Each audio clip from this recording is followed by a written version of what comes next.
Buddha broadcast YouTube channel के सभी श्रोता वर्ग आपके प्रति मंगल मैत्री अनुमोदामी। आपका कल्याण मित्र मैत्रेय घोष आयुपाल स्थवीर लेकर आया हूँ और एक नया एपिसोड। हम लोग जानने की कोशिश कर रहे हैं कि तथागत बुद्ध और सामान्य लोगों के अस्थि और अस्थि विसर्जन के बारे में। पिछले एपिसोड में हमने जाना था कि स्वयं तथागत बुद्ध का महापरिनिर्वाण होने के बाद स्वयं तथागत बुद्ध के अस्थियों के साथ क्या हुआ, और इस विषय में विशेष रूप से हमने सत्य खोजने की जानने की कोशिश की और हमें पता चला कि महापुरुषों की अस्थियां उनके निर्वाण के बाद, महापरिनिर्वाण के बाद कभी किसी पवित्र गंगा या जल या कहीं विसर्जित नहीं करते। उनका स्मरण करने हेतु अनेक सालों तक उस मेमोरी में रहने हेतु उनके ऊपर चैत्य स्थापित किया जाता है।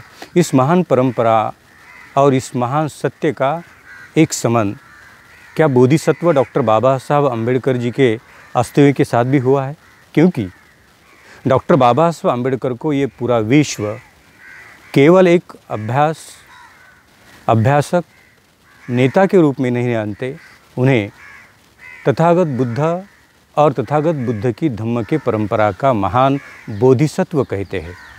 यदि डॉक्टर बाबा साहब अम्बेडकर जी को बोधिसत्व कहते हैं और 6 दिसंबर 1956 को पूजनीय बोधिसत्व के रूप में उनका निर्वाण हुआ। डॉक्टर बाबा साहब अम्बेडकर के निर्वाण के बाद उनके अस्थियों का क्या हुआ, ये देखो, ये दो महापुरुष हमारे लिए बहुत बड़े आइडल हैं। ये दोनों महापुरुषों के साथ जो कुछ हुआ, ये हमारी परंपरा, ये हमारी कल्चर, ये हमारी संस्कृति, ये हमारी मान्यताएं। मृत्यु के बाद, देहांत के बाद जो भी धर्म ने हमारे ऊपर ये थोपने की कोशिश की है कि अगर आपके माता पिता ज्ञाति परिजन को मृत्यु के बाद अगर स्वर्ग चाहिए तो उनकी अस्थियां विसर्जन करने का विधि होना ज़रूरी है।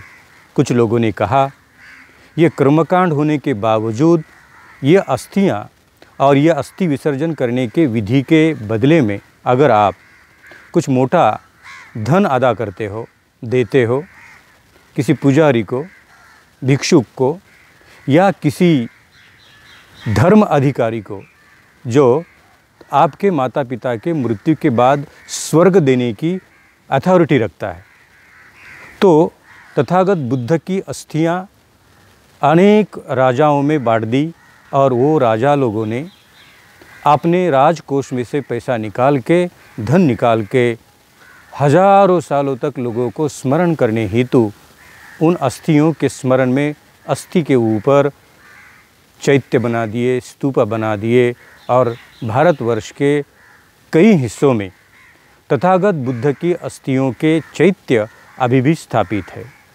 आप म्यांमार, अपने पड़ोसी श्रीलंका और भारत, ये इतने बड़े क्षेत्र में तथागत बुद्ध की अस्थियों का हमें अनुभव होता है।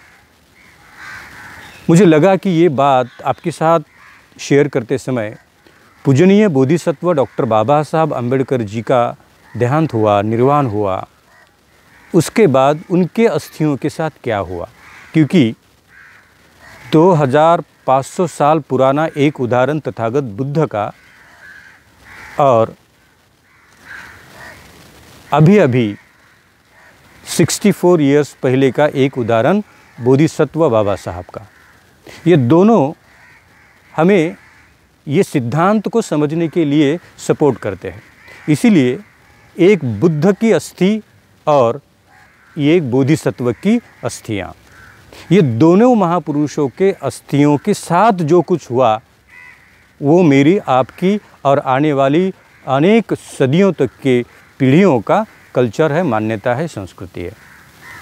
सो तथागत बुद्ध और तथागत बुद्ध के महापरिनिर्वाण के बाद बोधिसत्व का निर्वाण, डॉक्टर बाबा साहब अम्बेडकर जी के रूप में इस संसार को एक बोधिसत्व मिला। तथागत बुद्ध के बाद एक महापुरुष रूप में बाबा साहब को देखा गया और बाबा साहब की 10 पारमिताओं को पूरा करने वाला एक चित्त और उन चित्त का अनुभव अनंत लोगों ने लिया। अभी बाबा साहब जी का निर्वाण हुआ 6 दिसंबर को, और उसके बाद बाबा साहब की अस्थियां विसर्जित नहीं हुई। बाबा साहब की अस्थियां अलग अलग जितने भी बाबा साहब के साथ जुड़े हुए रिस्पॉन्सिबल पर्सनालिटीज़ थी, लोग थे, संस्थाएं थी, उनके अलग अलग हिस्सों में उनको बांट दी गई। बाबा साहब जी के द्वारा स्थापन किया हुआ बहुत बड़ा रिलीजियस ऑर्गेनाइजेशन भारतीय बौद्ध महासभा, इनके प्रमुख नेतृत्व में ये अस्थियां अलग अलग जगह भेज दी गई। अलग अलग जगह जाकर उनकी स्थापना हुई, और सबसे पहला बोधिसत्व के अस्थियों का एक पवित्र और प्रेरणादायी स्थल यानी चैत्य भूमि। मान लो एक क्षण भर के लिए कि अगर बाबा साहब जी की अस्थियां उनके देहांत के बाद, उनके मृत्यु के बाद उनको स्वर्ग प्राप्ति के लिए अगर किसी नदी, गंगा या जल में विसर्जित की होती, तो चैत्य भूमि में हम क्या रखते थे। चैत्य भूमि में आज बाबा साहब की अस्थियां हैं।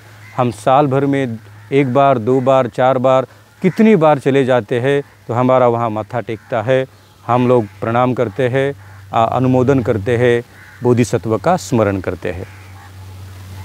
पीपल्स एजुकेशन सोसाइटी ये बाबा साहब का दूसरा एजुकेशन ऑर्गेनाइजेशन, बाबा साहब के एजुकेशन ऑर्गेनाइजेशन को बाबा साहब की अस्थियों का कुछ हिस्सा उनको दे दिया गया। तो पीपल्स एजुकेशन सोसाइटी, इन संस्था के लोगों ने बाबा साहब की अस्थियां, जहां बाबा साहब का मन, काम और बहुत ही प्रिय बाबा साहब का काम था, मूवमेंट थी, वो जगह वो लेकर गए। जैसे मुंबई में स्थापित किया हुआ सिद्धार्थ कॉलेज, बुद्ध भवन और आनंद भवन, 1946-47 ऐसे समय पर बाबा साहब के द्वारा इस महान कल्चर को विद्या, एजुकेशन के साथ बड़ा रखने के हेतु बाबा साहब के इस पवित्र सिद्धार्थ महाविद्यालय को बाबा साहब की कुछ अस्थियां दी गई। बाबा साहब के द्वारा मिलिंद महाविद्यालय औरंगाबाद और नागसेन वन, इस पवित्र जगह को बाबा साहब मानते थे, बाबा साहब वहाँ रहते थे, बाबा साहब के खुद के कल्पना से वो बना हुआ था, संकल्पनाओं से बना हुआ था, वहाँ कुछ अस्थियां बाबा साहब की दी गई। बाबा साहब की अस्थियां महू में दी गई, जहाँ बाबा साहब का जन्मस्थल है, वहाँ बाबा साहब की अस्थियां दी गई। पुणे में बाबा साहब की अस्थियां दी गई, और जहाँ बाबा साहब अम्बेडकर जी ने इस सारे संसार को प्रभावित करने वाला ऐतिहासिक धम्मचक्र अनुपवर्तन दीक्षा समारोह किया था, और आपने स्वयं के बराबर 5 लाख अनुयायी के साथ बौद्ध धम्म को अपनाया था। इस बौद्ध धम्म दीक्षा स्थल को बाबा साहब अम्बेडकर जी के अस्थि प्रेरणा से अनुमोदित करने हेतु बाबा साहब की अस्थियां दीक्षा भूमि के इस पवित्र स्थल में स्थापित की हुई है। बाबा साहब अम्बेडकर जी का ये समग्र एज अ बोधिसत्व, बुद्ध के पहले बोधिसत्व और बोधिसत्व के बाद बुद्ध की अवस्था, ये दोनों महापुरुष जब उनका देहांत होता है, निर्वाण होता है, उनके निर्वाण के पश्चात उनके अस्थियों को पूरे संसार के प्रति प्रेरणा स्थल, यहाँ पे आकर कुछ प्रेरणा मिलेगी, तो वो प्रेरणा को अनुभव करने हेतु वो महापुरुष बोधिसत्व की अस्थियाँ वहाँ स्थापित की जाती है, ना कि उनका विसर्जन होता है। जो सिद्धांत बुद्ध के प्रति था, वही सिद्धांत आज बोधिसत्व डॉक्टर बाबा साहब अम्बेडकर जी के निर्वाण के बाद उनके साथ हो गया।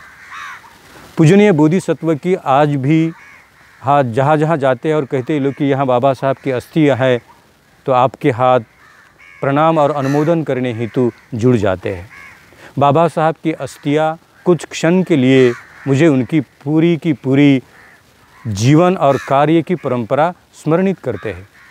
पूजनीय बोधिसत्व डॉक्टर बाबा साहब का जीवन और कार्य इस महान परंपरा को उनकी अस्थियां और समीप लेकर जाती है।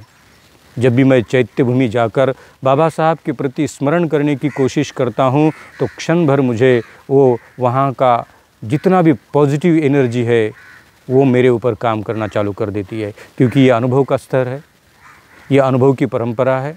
अगर अनुभव आपको होता है वही एक्सेप्ट करो, स्वीकार करो। अगर यदि आपको वो अनुभव नहीं हो रहा है तो आपको उसका स्वीकार करना नहीं है। जो सिद्धांत बुद्ध के साथ है वही सिद्धांत बोधिसत्व जी के साथ है, वही सिद्धांत आपके और मेरे माता पिता के साथ है। जैसे बोधिसत्व डॉक्टर बाबा साहब अम्बेडकर जी का एक विश्व था, बुद्ध का एक विश्व था, और उसी आपके माता पिता और परिजन का भी एक विश्व है। भले उन्होंने पूरे दुनिया के लिए कुछ किया नहीं होगा, पर आपके लिए किया है।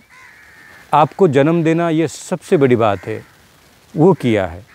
अगर मैं हूँ तो ये सबसे बड़ी देन मेरे माता पिताओं द्वारा मुझे दिया हुआ जन्म है।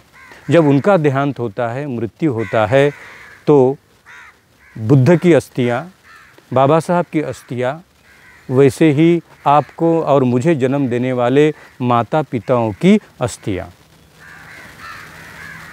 लोग कहेंगे आपके माता पिताओं की अस्थियाँ मरणोपरांत अगर आप घर पर लेके आते हो तो ये अशुभ है।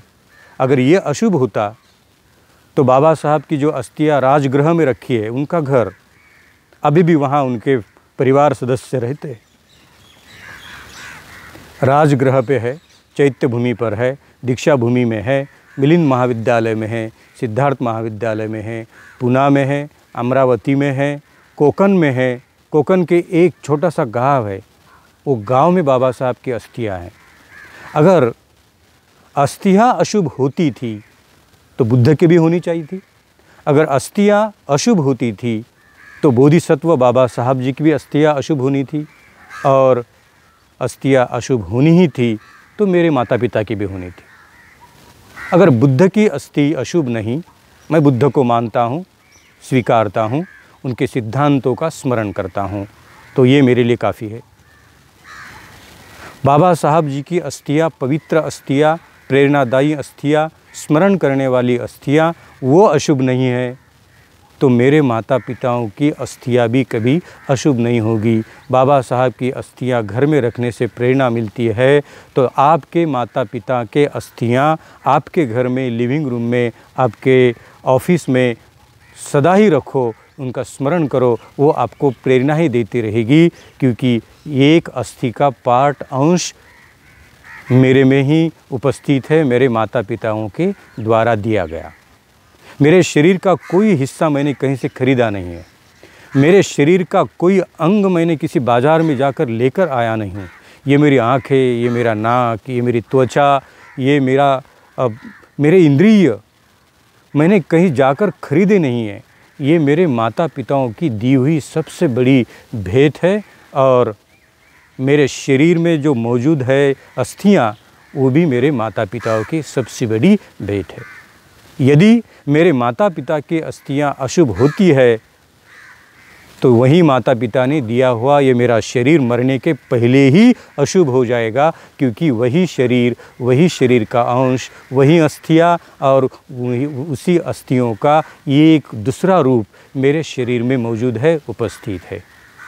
और ये दोनों सिद्धांत, बुद्ध का सिद्धांत, सम्राट चक्रवर्ती राजा अशोक के अस्थियों का सिद्धांत, पूजनीय बोधिसत्व डॉक्टर बाबा साहब अम्बेडकर जी के अस्थियों का सिद्धांत, और आपके माता पिता के मृत्यु के बाद उनके अस्थियों का सिद्धांत, ये वैज्ञानिक परंपराओं को लेकर किसी तथागत बुद्ध के महान धम्म का स्मरण करने हेतु आपको लाभ देगी। आपको माता पिता के मृत्यु के बाद भी उनका स्मरण करने हेतु आप छोटा सा चैत्य बना सकते हैं, आपके घर के सामने बना सकते हैं, और वहाँ जगह उपलब्ध नहीं है तो उनके ही प्रयासों से कहीं ज़मीन खरीदी हुई होगी, खेत रहेगा तो खेत में जा सकते हैं, कहीं अच्छी जगह देखकर वहाँ एक धातु पात्र में अपने माता पिताओं के अस्थियाँ रखकर उनके ऊपर चैत्य बना सकते हैं और सालों तक पीढ़ियाँ दर पीढ़ियाँ ये हमारे माता पिता के माता पिता थे, ये हमारे माता पिताओं के माता पिता थे, ये ऋणता स्मरण परंपरा आपके घर पर, आपके परंपरा में, आपके परिवार में पली रहेगी, पढ़ी रहेगी और उसका स्मरण होता रहेगा। बाबा साहब अम्बेडकर जी की अस्थियाँ उनके मरणोपरांत अभी भी अनंत प्रेरणा देती है। आपने देखा होगा, न भूतो न भविष्यति, न कभी हुआ न कभी होगा।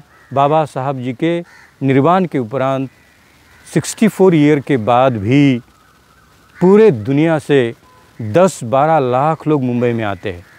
कोई किसी को बुलाता नहीं है, कोई किसी को खाना नहीं, पानी नहीं, बैठने उठने की कोई सुविधा नहीं, कुछ नहीं।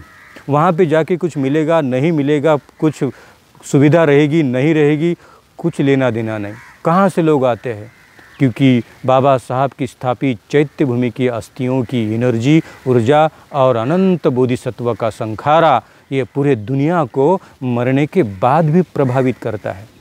क्योंकि बोधिसत्व तो केवल काया से यहाँ से चले गए, बोधिसत्व का धम्म रूपी ये एक रूप यहाँ पे अभी भी काम कर रहा है और उसका सबसे बड़ा प्रमाण है उनकी अस्थियाँ।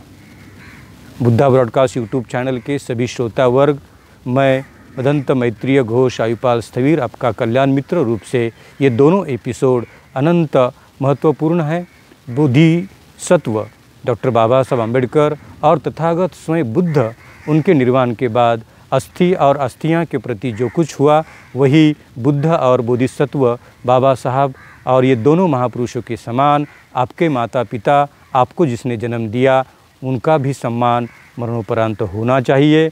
अस्थि विसर्जन करने के बजाय अस्थियाँ संग्रह करिए, अपने घर में रखिए, अपने कार्यालय में रखिए, अपने खेत में रखिए, उनका चैत्य बनाइए और अपने माता पिता का स्मरण करना सीखो, स्मरण करने की प्रयास करो, स्मरण करने का संकल्प करो, ना कि उनके मृत्यु के बाद उनके स्वर्ग की कोई अनैसर्गिक अवैज्ञानिक कल्पना करके उन्हें मृत्यु के बाद उनकी कोई निशानी यहाँ पर ना रखें। ये अपना नुकसान है, परंपरा का नुकसान है, अपनी मान्यताओं का नुकसान रहेगा। मैं पुनः एक बार आपके सबके प्रति मंगल मैत्री व्यक्त करता हूँ, अनुमोदन करता हूँ। और यह वीडियो आपको अगर अच्छा लगा, पसंद आया तो ज़रूर एक बार बुद्धा ब्रॉडकास्ट यूट्यूब चैनल को सब्सक्राइब करिए, लाइक करिए, शेयर करिए और ये बहुत ही अच्छा सिद्धांत अनेक लोगों तक पहुँचाने की कोशिश करिए। साधुवाद, मंगल मैत्री, अनुमोदानी।